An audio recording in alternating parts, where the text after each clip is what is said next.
الحمد لله وكفى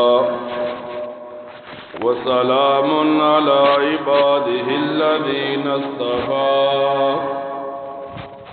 خصوصا على سيد الرسل وخاتم الأنبياء أما بعد فأعوذ بالله من الشيطان الرجيم بسم الله الرحمن الرحيم قال الله تبارك وتعالى بكلامه المجيد هو الذي بعث بالأميين رسولا منهم يتلو عليهم آياته ويزكيهم ويعلمهم الكتاب والحكمة صدق الله مولانا العظيم إن الله وملائكته يصلون على النبي يا أيها الذين آمنوا صلوا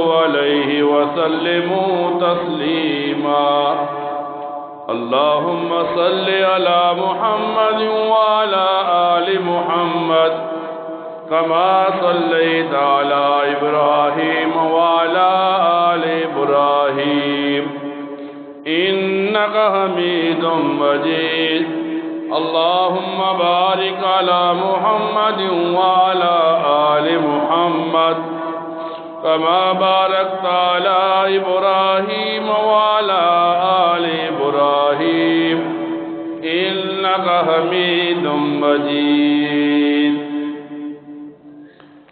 قرآن کریم کی ایک آیت مبارکہ کا ایک حصہ تلاوت کیا۔ اللہ رب العزت نبی کریم صلی اللہ علیہ وسلم کی بعثت اور بھیجنا اور بھیجنے کے بعد دین کے 4 شعبوں کا بتانا ایک انسان کے سامنے رکھ رہے ہیں۔ اللہ تعالیٰ یہ ارشاد فرماتے ہیں کہ ہم نے نبی کریم صلی اللہ علیہ وسلم کو انہی لوگوں میں سے بھیجا۔ جب نبی کریم صلی اللہ علیہ وسلم ان لوگوں میں آ گئے تو 4 کام شروع ہو گئے۔ یتلو علیہم آیاتہ، وہ ان پر قرآن کریم کی آیتیں پڑھتے پھر اس کی تعلیمات دیتے۔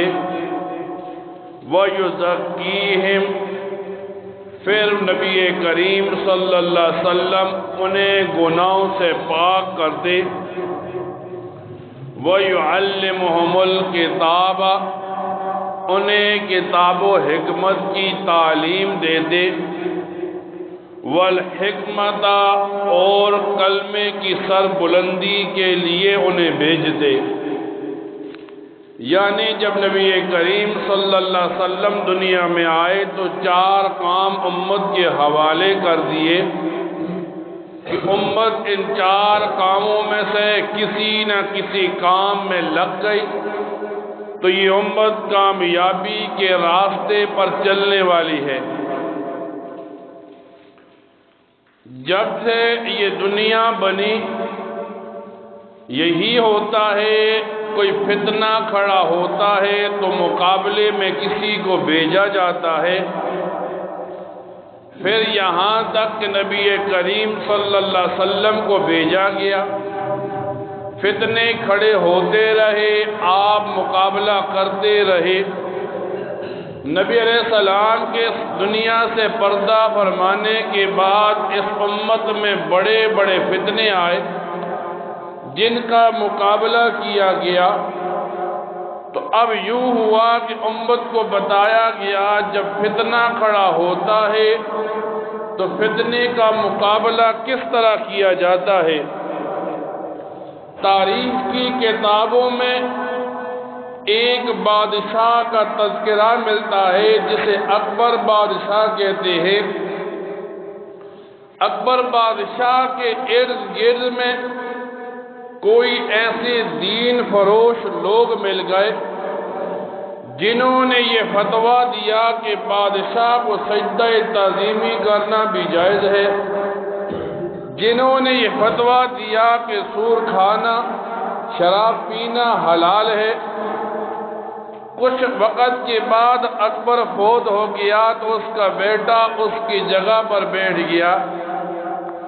اب یوں آتا ہے تاریخ کی کتابوں میں، جب اس کا بیٹا جہانگیر اپنے باپ کی جگہ بیٹھا تو وہ لوگوں سے تعظیم سجدہ کرواتا، پھر وہ سور کو، شراب کو حلال کہلواتا، تو امت میں سے اللہ تعالیٰ نے ایک بندے حضرت مجدد الفسانی کو کھڑا کر دیا۔ وہ ان کے خلاف جب فتویٰ دیتا، یہاں تک کہ یہ بات اس بادشاہ تک پہنچی، پھر جب اس کی مجلس میں حضرت کو پیش کیا گیا تو حضرت فرمانے لگے سجدہ تو اللہ کی ذات کے لیے ہے، شراب کو، سود کو تو قرآن کریم نے حرام قرار دیا، یہ کیسا حلال ہو سکتا ہے؟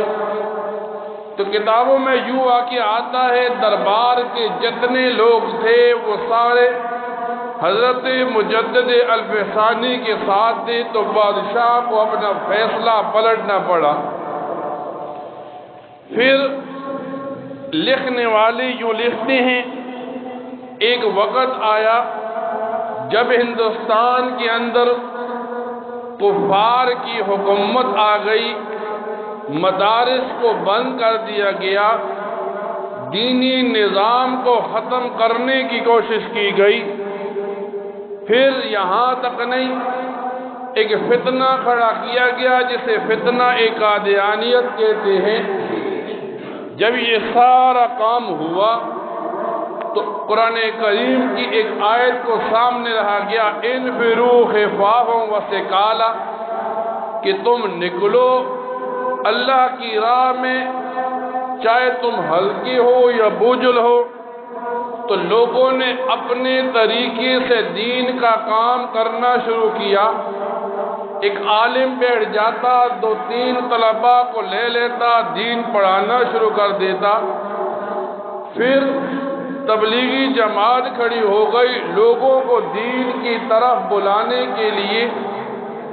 اب لوگ جو دین سے دور ہوتے، تبلیغ والے انہیں دعوت دے کر مسجد میں لاتے، ان کا کلمہ نماز ٹھیک کرواتے، انہیں سنتوں پر لانے کی کوشش کرتے، انہیں شریعت کے اصول بتانے کی کوشش کرتے۔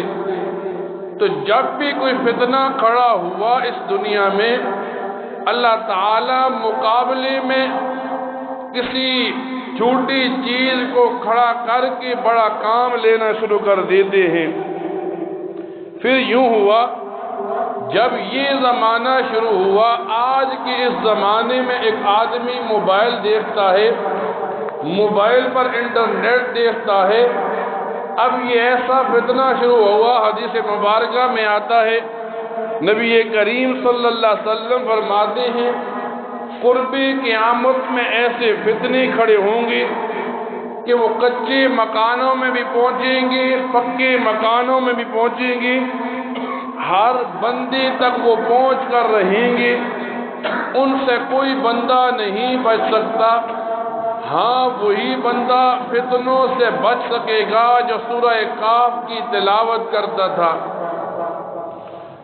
علماء نے سورہ کاف کی تفاسیر لکھی، علماء نے سورہ کاف کے فضائل لکھے، یہاں تک علماء لکھتے ہیں کاف کا ذکر قرآن کریم میں ہوا۔ کاف کہتے ہیں ڈہال کو۔ ایک امت کے چند لوگ مسلمان ہوئے، پھر وہ بادشاہ سے بچنے کے لیے غار میں چھپ گئے، پھر وہ غار میں اتنے وقت چھپے رہے کہ ایک بادشاہ مر گیا، دوسرا مسلمان بادشاہ آ گیا، تو قرآن کریم نے اس غار کو کاف قرار دے دیا کہ یہ غار ان کے لیے ڈھال بنا رہا۔ مثال کے طور پر ایک آدمی دوسرے کو پتھر مارتا ہے اور دوسرا پتھر سے بچاؤ کے لیے کچھ چیز سامنے کر دیتا ہے، اسے ڈھال کہتے ہیں، اسے کاف کہتے ہیں۔ آج جب یہ زمانہ شروع ہو گیا تو علماء نے لوگوں کو بتایا اس دنیا میں بڑے بڑے 4 کاف ہیں جن کی وجہ سے ایمان بچے گا۔ فرمایا سب سے پہلی، جب بندہ احادیث مبارکہ کو پڑھتا ہے تو سب سے بڑا کاف مکہ اور مدینہ ہے۔ حدیث کی کتابوں میں آتا ہے، نبی کریم صلی اللہ علیہ وسلم فرماتے ہیں کہ دجال بھی مکہ اور مدینہ میں داخل نہیں ہو سکے گا۔ تو علماء نے بتایا اس وقت دنیا میں سب سے بڑا کاف وہ مکہ اور مدینہ ہے۔ جب آدمی مکہ یا مدینہ میں ہوگا تو اس کا ایمان محفوظ رہے گا۔ دوسرا کاف علماء نے لکھا وہ مدارس ہیں۔ آج کل دین کی حفاظت، دین کی چوکیداری کرنا، پھر دین کو ایک نسل سے دوسری نسل میں پہنچانا، صحیح طریقے پر دین کو اگلی نسلوں کو بتانا، یہ مدارس کی ذمہ داری بن گئی۔ تو لوگوں نے بتایا دوسرا بڑا کاف وہ مدارس ہیں کہ جب بندہ مکہ اور مدینہ نہیں جا سکتا تو پھر وہ مدارس میں جائے گا تو اس کا ایمان بچے گا۔ پھر علماء نے لکھا تیسرا بڑا کاف وہ خانقاہیں ہیں، جہاں ایک اللہ والا بیٹھا ہے، لوگوں کو اللہ اللہ کرا رہا ہے۔ جب خانقاہ کا ذکر آتا ہے لوگوں کے ذہنوں میں برے خیالات آتے ہیں، جب خانقاہ کا ذکر آتا ہے لوگوں کے ذہنوں میں شیطان پیر آ جاتے ہیں۔ خانقاہ میں جو اللہ اللہ کرا رہا ہوتا ہے اس کا اپنا حلیہ پہلے شریعت کے مطابق ہو، اس کی زندگی پہلے شریعت کے مطابق ہو، پھر بندہ اس کے ساتھ لگے تو وہ بندے کو اللہ کے ساتھ لگا دے گا۔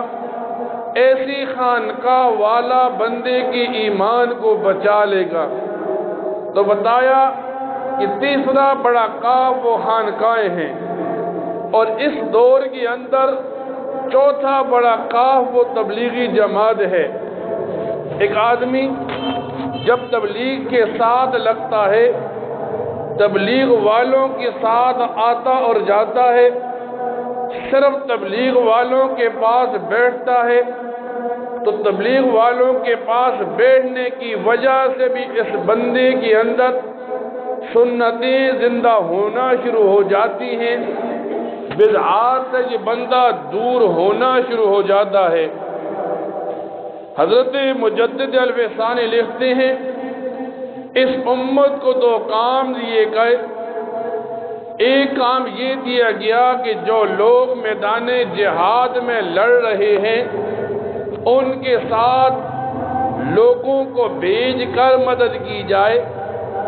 دوسرا جو جا نہیں سکتے وہ لوگوں کو دعوت دے کر دین کی طرف بلائیں۔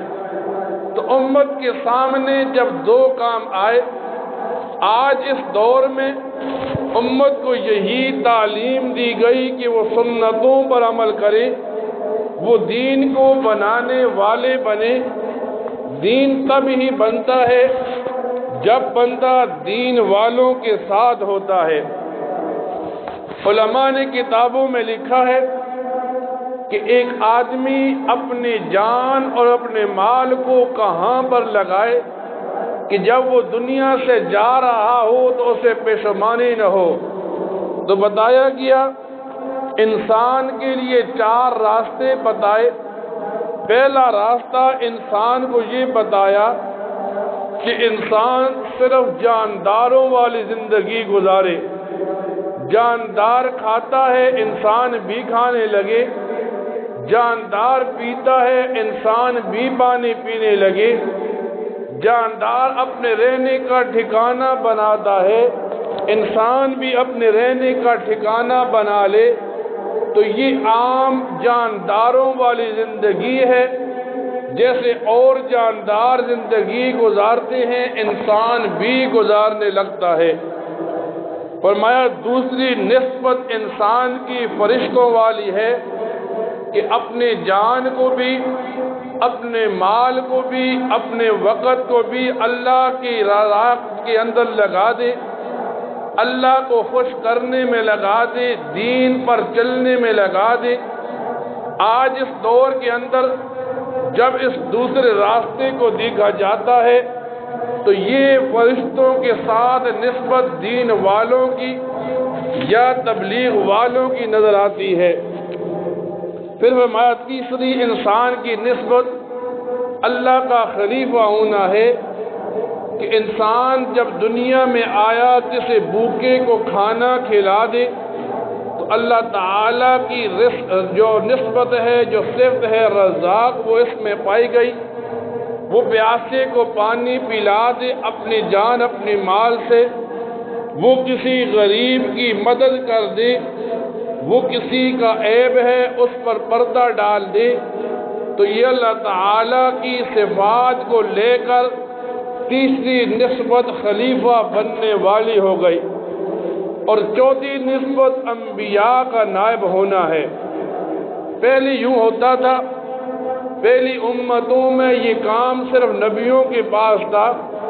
ایک نبی آتا، امت کو دعوت دیتا، دین کی طرف بلاتا، یہاں تک کہ امت دین پر آ جاتی، لیکن نبی کریم صلی اللہ علیہ وسلم نے یہ کام امت کے حوالے کر دیا۔ اب ہر مسلمان کا ایک فریضہ بن گیا کہ وہ اپنے مسلمان بھائی کو نیکی کی دعوت دے، وہ اپنے مسلمان بھائی کو گناہوں سے روکے۔ تو اس لیے علماء کتابوں میں لکھتے ہیں آج کے اس دور میں ایک کام ہے جس سے تبلیغی جماعت کہتے ہیں کہ ایک آدمی 40 سال نمازیں پڑھتا رہا، اس کی نماز کے الفاظ ٹھیک نہیں تھے، تبلیغ میں 3 دن لگائے تو نماز کے الفاظ صحیح ہو گئے۔ ایک آدمی کو دعائیں یاد نہیں تھی، وہ تبلیغ میں چلا تو دعائیں یاد کر لی۔ ایک آدمی جب بیٹھتا ہے ان کے پاس وہ سنتوں کا تذکرہ کرتے ہیں تو یہ آدمی بھی ان سنتوں پر چلنے والا بن گیا۔ تو دنیا کے اندر جب نظر دوڑائی جائے، مشرق سے لے کر مغرب تک، شمال سے لے کر جنوب تک، جہاں اور کئی طریقوں سے دین پھیل رہا ہے، ایک طریقہ یہ تبلیغی جماعت کا ہے جو دین کو پھیلا رہے ہیں۔ مسلمان ممالک ہوں یا کفار کے ممالک، لیکن جب قیامت قریب آتی جا رہی ہے تو فتنے سر اٹھا رہے ہیں۔ آج جب بندہ خبروں کو پڑھتا ہے، سنتا ہے، تو سعودی جیسے پاک ملک میں تبلیغی جماعت پر پابندی لگا دی گئی، تو جو مبتدی لوگ ہیں، جو بدعتی ہیں، جو دین سے دور ہیں، وہ تو خوشیاں منا رہے ہیں، لیکن جن کے دلوں کے اندر پوری امت کا غم ہے، جنہوں نے اپنا اوڑھنا بچھونا مسلمانوں کی رہنمائی میں لگا دیا، ان کے دل بھی رو رہے ہیں، ان کی آنکھیں بھی رو رہی ہیں کہ ایک پاک جگہ پر ایک پاک کام کو روک دینا یہ فتنوں کو کھڑا کرنے کے مترادف ہے۔ آج ایک آدمی صرف تبلیغ کی دعوت کی وجہ سے کافر مسلمان ہو جاتا ہے، تبلیغ کی محنت کی وجہ سے ایک نوجوان گنہگار نیکی کے راستے پر چل پڑتا ہے، لیکن جب بھی کسی جگہ پر دین کے کام کو دبانے کی کوشش کی جاتی ہے تو یہ اصول ہے شریعت مطہرہ کا کہ جہاں پر اسلام کو، شریعت کو دبانے کی کوشش کی جاتی ہے، وہاں دین اسلام زیادہ ابھر کر کھڑا ہو جاتا ہے۔ مثال افغانستان کی لیں، جہاں مسلمانوں کو ختم کرنے کی کوشش کی گئی، آج وہاں صرف اسلام کا بول بالا ہے۔ تو ایک مسلمان کے دل و دماغ میں ہو، ایک ہے کسی چیز کے ساتھ محبت کرنا، ایک ہے کسی چیز کے ساتھ تعلق قائم کرنا، ایک ہے کسی چیز کو دل و جان سے قبول کر لینا۔ تو ایک مسلمان کو اگر سنتوں کے ساتھ محبت ہے، اگر وہ چاہتا ہے یہ دین سلامت رہے، تو وہ مکہ اور مدینہ کے ساتھ محبت کرے، وہ مدارس کے ساتھ، خانقاہوں کے ساتھ، مساجد کے ساتھ اور اسی طرح تبلیغی جماعت کے ساتھ محبت کرے۔ محبت کا تقاضا یہ ہے کہ یہ ان کے ساتھ اپنی ہر قسم کے تعلقات کو نبھانے کی کوشش کرے۔ جب مسلمان انقلاب کے ساتھ لگ جائے گا تو اللہ تعالیٰ اس کے لیے آخرت کی منزلوں کو آسان کر دے گا۔ اللہ تعالیٰ سے دعا کیا کرے، اللہ تعالیٰ ان باتوں پر عمل کرنے کی توفیق عطا فرمائے۔